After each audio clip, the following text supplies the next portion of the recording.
السلام علیکم ورحمۃ اللہ وبرکاتہ۔ صدر ذوالوقار محترم ڈائریکٹر صاحب، معزز استاذہ کرام، مہمانان خصوصی اور طلبہ عزیز، آپ سبھی کو میں دل کی گہرائیوں سے جشن یوم آزادی کی مبارکباد پیش کرتی ہوں۔ آج میری تقریر کا عنوان ہے جنگ آزادی میں مسلمانوں کا کردار۔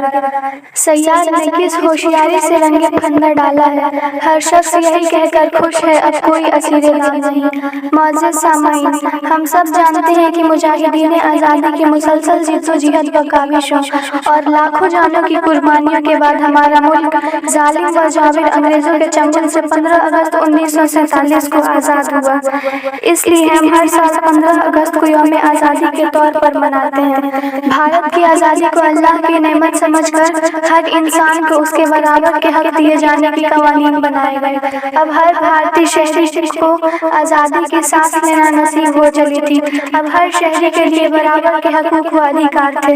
اب کالے گورے کا بھید ختم ہو چکا تھا اور ذات پات کے جن کو بوتل میں بند کر دیا گیا، اور یہ سب اس لیے ممکن ہو سکا کیونکہ ہمارے بزرگوں نے ملک کی آزادی کی خاطر اپنی جان کی قربانی لگا دی تھی۔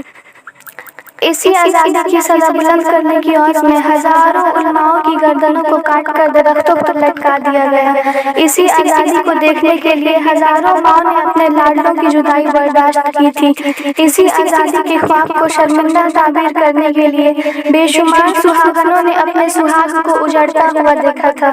اسی آزادی کی خاطر لاکھوں جوان اپنے سروں پر کفن باندھ کر نکل پڑے، اور اسی آزادی کے لیے لاکھوں بچے یتیم ہو گئے۔ جب انگریزوں کے خلاف بغاوت کا جھنڈا بلند ہوا اور انگریزوں نے باغیوں کو تڑپا تڑپا کے موت کے گھاٹ اتارنے کی مہم شروع کی، تو پھر ہمارے عالموں نے جان ہتھیلی پر رکھ کر سب سے پہلے میدان کارزار میں کود پڑے اور ہزاروں نے جام شہادت نوش کیا۔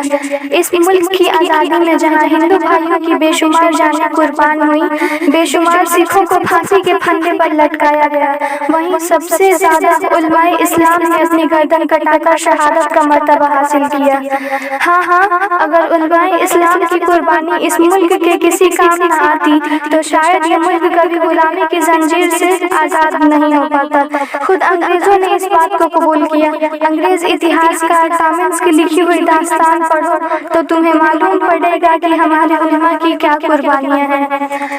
مولانا حسین احمد مدنی، مولانا عبداللہ سندھی، شاہ ولی اللہ، محدث دہلوی، فتح محمد علی، ٹیپو سلطان، مولانا قاسم نانوتوی، مولانا رشید احمد گنگوی، حاجی امداد اللہ مہاجر مکی، نواب سراج الدولہ، مولانا ابوالکلام آزاد، محمد علی جوہر، شوکت علی اور علامہ ابو المحاسن وہ مجاہدین آزادی ہیں جنہیں دنیا چاہ کر بھی تاریخ ہند سے نہیں مٹا سکتی۔ ان کی قربانیوں کے نتیجے میں یہ ملک آزاد ہوا اور راحت و سکون کی زندگی نصیب ہوئی۔ لہو وطن کے شہیدوں کا رنگ لایا ہے، لہو وطن کے شہیدوں کا رنگ لایا ہے، اچھل رہا ہے زمانے میں نام آزادی۔ گاندھی جی نے علی برادران یعنی مولانا محمد علی جوہر اور شوکت علی کے ساتھ مل کر ملک کا دورہ کیا اور پوری عوام کو ایک پلیٹ فارم پر کھڑا کر دیا۔ الغرض جنگ آزادی میں مسلمان بھی برابر کے شریک رہے، جنہیں آج فراموش کیا جا رہا ہے۔ کسی شاعر نے کیا خوب کہا ہے، جب چمن کو خون کی ضرورت پڑی سب سے پہلے ہماری ہی گردن کٹی، جب چمن کو خون کی ضرورت پڑی سب سے پہلے ہماری ہی گردن کٹی۔ آج کہتے ہیں ہم سے یہ اہل چمن، یہ چمن ہے ہمارا تمہارا نہیں۔ حضرات، لیکن آج ہم لوگ اس آزادی کی قدر کرنا بھول گئے ہیں۔ آج ہم آزادی اور جمہوریت کے تقاضوں کو اپنے پیروں تلے روند رہے ہیں۔ آپسی بھائی چارے کو ختم کر کے انسانیت کی بلند عمارت پر ذات پات کا بلڈوزر چلا کر، مذہب کے نام پر جھگڑے کر کے، سیاست کے نام گنڈا گردی کر کے، ایک عام آدمی کا جینا دشوار کر کے ہم آج کیا کر رہے ہیں؟ ہم اپنے بزرگوں کی محنت پر پانی پھیر کر ملک کے لیے خطرہ پیدا کر رہے ہیں۔ آج ہم اپنے ہی چمن کو اجاڑنے پر تلے ہوئے ہیں۔ آخر کیوں؟ کیا آزادی کا یہی مقصد تھا؟ کیا جمہوریت کے نفاذ کی یہی وجہ تھی؟ ذرا عقل کے چراغ کو روشن روشن کیجیے اور سوچیے کہ ہم اپنی آزادی اور ڈیموکریسی کی بقا چاہتے ہیں یا بربادی۔ اگر بقا چاہتے ہیں تو ہمیں کیا کرنا چاہیے اور ہم کیا کر رہے ہیں۔